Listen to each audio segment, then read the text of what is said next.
Greetings, EMDR colleagues and friends. Kambria Evans here, the teaching and learning EMDR consultant.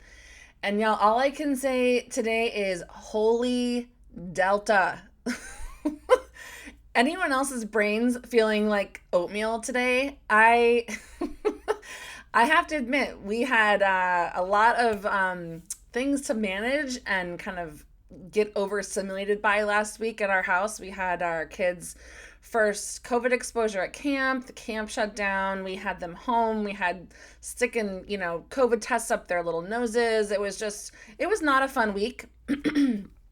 And got me thinking about how I'm going to have to really intentionally design my practice this fall and winter to just be more available, to my kids, to my current clients, to myself, and my mushy oatmeal brain. But oatmeal brain got me thinking about keeping it simple. And today I want to talk about how we can keep it simple for ourselves and for our clients right now. Because I think that sometimes there's a tendency that I'm hearing in consultation groups of, how do I explain this and how do I explain this? And I kind of feel like everyone just needs things to be really easy to understand if they're doing EMDR therapy. So I made a video last year about 3 metaphors to help us explain EMDR to our clients. That's on YouTube and on the Zero Disturbance blog. But today I want to talk about 3 other metaphors that I use in my consultation group. So if you are a consultant, you're welcome to take these metaphors and give them to your consultees. If you are an EMDR clinician and you want to use these metaphors with your clients, take what works. I just want to be here and be in service to the community during a really weird time that just keeps on getting weirder and longer. Oh my gosh. Okay.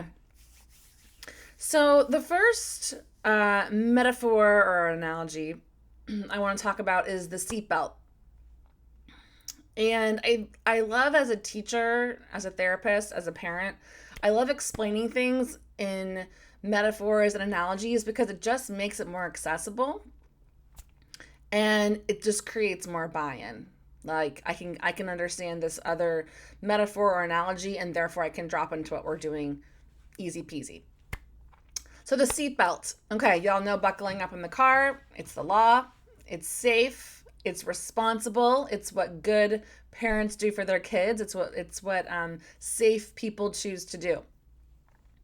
And that's not really hard to argue with. And so I was in the consultation group and I was talking with my consultees about phase 2 preparation. And I had a consultee saying to me, I'm trying to get this client stabilized. I'm trying to get her resourced. And this client really wants to go. She really wants to go fast towards phases 3 and 4. And isn't it great to have a motivated client? And sometimes it's not what we're doing, but it's how we're doing it, right? I love as a parent when my kids want to get in the car fast. It's not hard to get them in there when they're already bought into the trip, the ride. But how I get my kids somewhere safely is important. And I'm not going to take them anywhere unless they're buckled up, unless we're all buckled up. It's our seatbelt.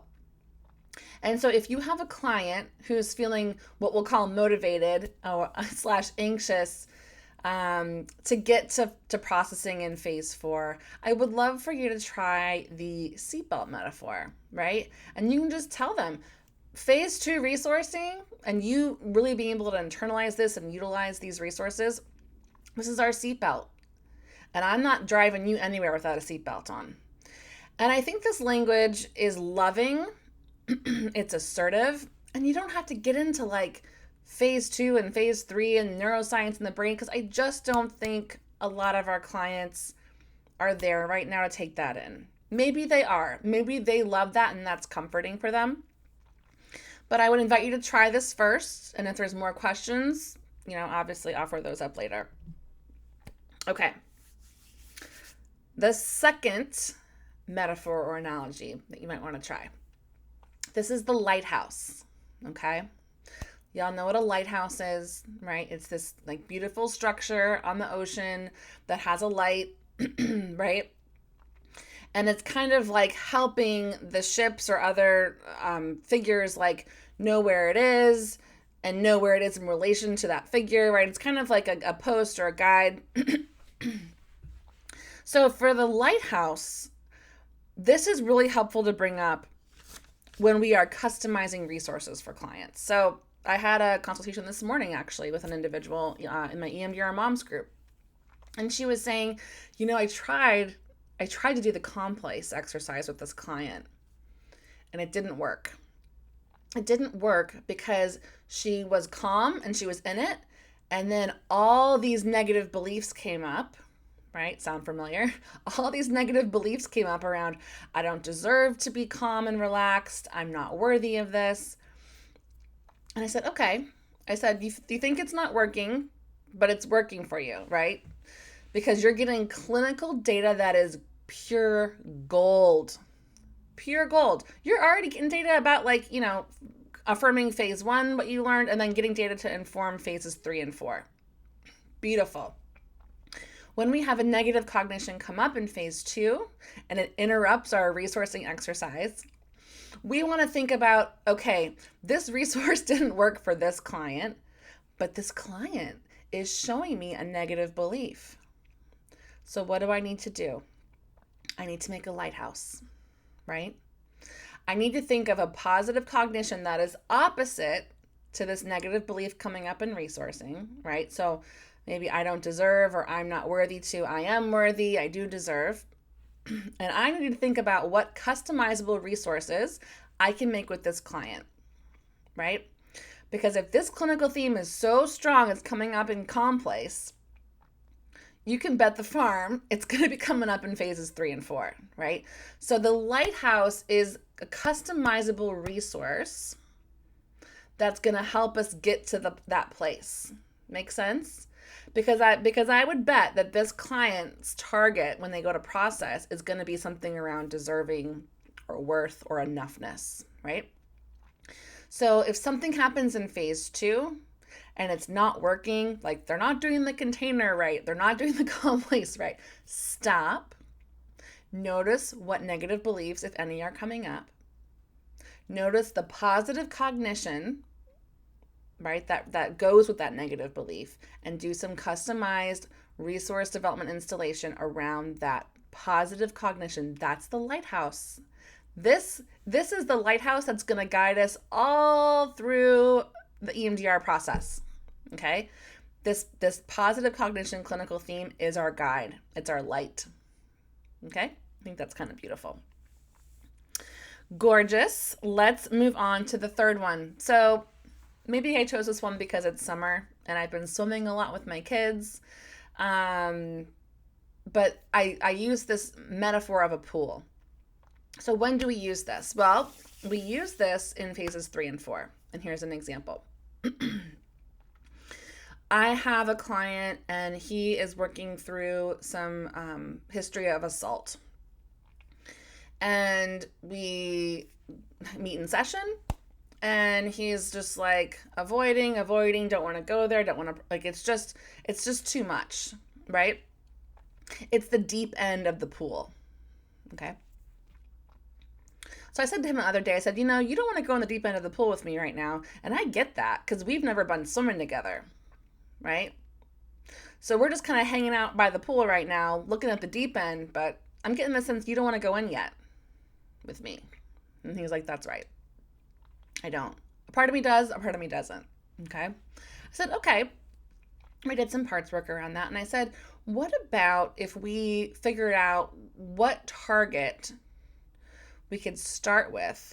That's the shallow end. Like, how deep do you want to go? Do you want to go put our toes in, right? Do you want to actually sit on the edge and like dip our toes in together? Or do you actually want to go in and get up to our ankles, up to our shins, up to our knees? How deep are you willing to go with me? And do I have your permission to just kind of track where we are in the pool as we go? And he said, yeah, no problem. So the ability for him to have a choice about where we start was obviously huge. And so he chose some trauma targets that were more about attachment and relational things happening in his marriage. So he considered that to be more of the shallow end of the pool because it felt more accessible to him and less scary than the deep end, which was the assault history. Are those things connected? Probably. Do we need to start with the first and the worst? No, we do not. And sometimes having a client start in the deep end is going to make them never want to get in the pool again. It's going to traumatize them that they don't want to ever swim. Okay? So I want my client to have a positive first experience swimming with me. And I'm going to get permission from my client to notice if we're not in the deep end or the shallow end, or even, can I just notice with you when we're just sitting on the edge of the pool looking at it together? Some people might call this avoidance. Like it's a bad thing. You're a bad client because you're avoiding your trauma work in the deep end. But if you were teaching someone to swim and they were feeling scared about it, and you can see they just didn't feel comfortable yet, going into the deep end, don't start there. Start on the side. Look at the water together a little bit, right? Just be there on the edge together and just kind of let it come. Okay, so I would invite you to think about these three metaphors, right? The seatbelt for preparing in phase 2, the lighthouse, which is kind of our positive cognition clinical theme that we're moving towards in our treatment plan that may or may not become evident in phase 2 resourcing, and the pool, which is kind of a nice landscape, right, for phases 3 and 4 and onward. So I hope this feels helpful to you. I hope this feels accessible to your brain, whatever state of mush it happens to be in right now. I say this every time and I'll say it again. I'm so stinking proud of our community. Y'all, I don't know how we've done this. I don't know how we've gone through this long seeing trauma clients in a parallel process. You've heard me say this. It's still true though. Like, you're still amazing. And if no one says that to you, I want you to know that I see you. I see how tired you are. I see how hard this is. And I'm just sitting here thinking about you, thinking about how to make it easier all the time. So know that you are on my heart and I'm rooting for your success. In the meantime, I want you to stay healthy and safe, and I look forward to connecting again.